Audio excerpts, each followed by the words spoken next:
जय किसान साथियों, मैं रवि आज़ाद टिकरी बॉर्डर से।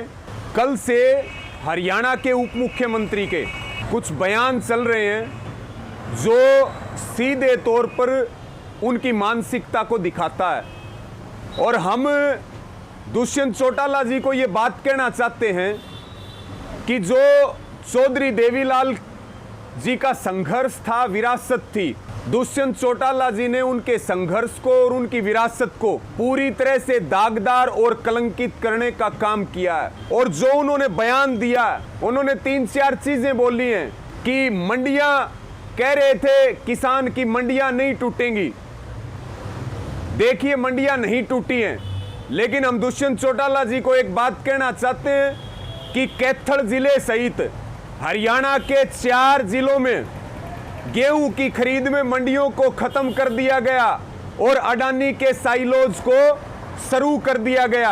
अगर उनको मंडियां टूटी हुई देखनी हो तो वो हमारे साथ चले, हम उनको दिखाएं कि 4 जिलों की मंडियों को कैसे अडानी साइलोज खा गया। जबकि ये जो कानून है, 3 काले कानून, ये होल्ड के ऊपर है, अब तक ये कानून लागू नहीं हुए हैं। उसके बावजूद भी 4 जिलों की मंडियां पूरी तरह से खत्म हो चुकी हैं। दूसरी बात, उन्होंने कहा कि अब ये आंदोलन किसानों का नहीं बचा, ये चुनाव लड़ने वालों का आंदोलन है। तो हमारा दुष्यंत चौटाला जी से सवाल है कि जब किसानों का आंदोलन था, क्या वो तब किसानों के समर्थन में खड़े हुए थे, किसानों की मांगों और मुद्दों के ऊपर खड़े हुए थे? और चुनाव की जो बात आती है, आप उप मुख्यमंत्री बने हो, क्या झुनझुना बजा करके उप मुख्यमंत्री बने हो? चुनाव लड़के ही तो मुख्यमंत्री बने होगे। और क्या लोकतंत्र में हमारा एजेंडा चुनाव लड़ने का नहीं है?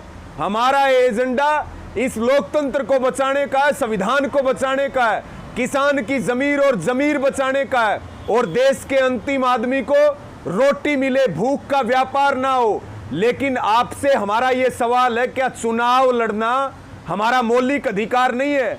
क्या चुनाव लड़ना कोई बुरी बात है?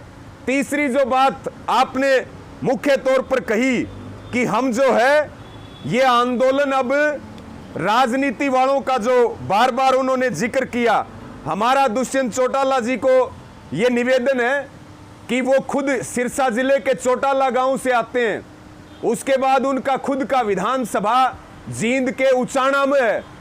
आपको पता नहीं है कि आपकी जमीन खिसक चुकी है, आपने जो कमाया था वो खत्म हो चुका है, जनता में आपके प्रति जो गुस्सा है, जो नफरत है।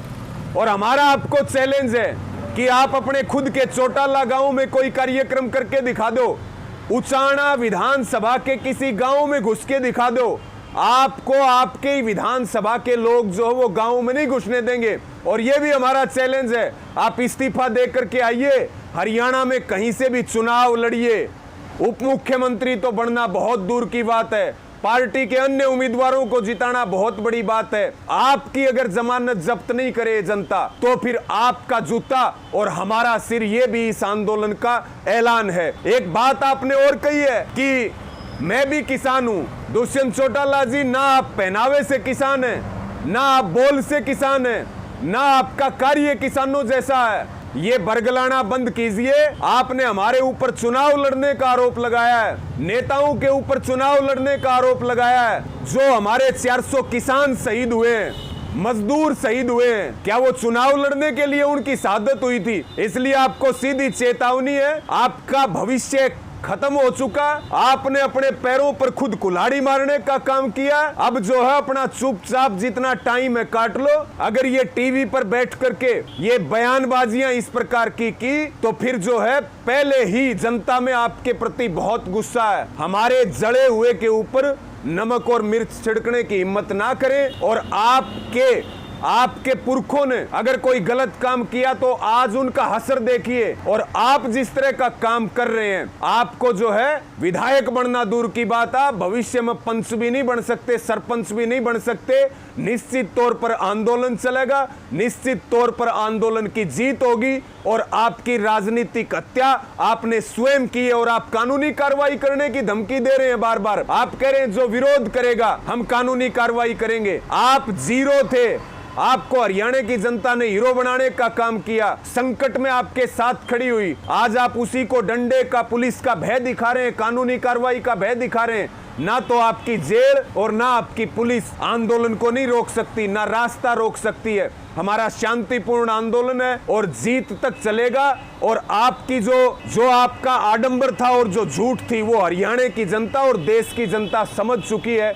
इसलिए आपको फिर चैलेंज है कि अगर आप में हिम्मत है और आप धमकी दे रहे हैं हमें कानूनी कार्रवाई की, तो आप अपने गांव में, अपने विधानसभा के गांव में कार्यक्रम करके दिखाओ। आपको अपनी औकात पता चल जाएगी और यह भी पता चल जाएगा कि यह आंदोलन वही लोग कर रहे हैं जिन लोगों ने आपको वोट दे करके और नीचे से उठा करके कुर्सी के ऊपर बैठाया। आज आप हमारी लाशों के ऊपर राजनीति कर रहे। इसका ब्याज समेत जो है वो हरियाणा का एक एक युवा और किसान हिसाब करने वाली है। धन्यवाद और इस वीडियो को ज्यादा से ज्यादा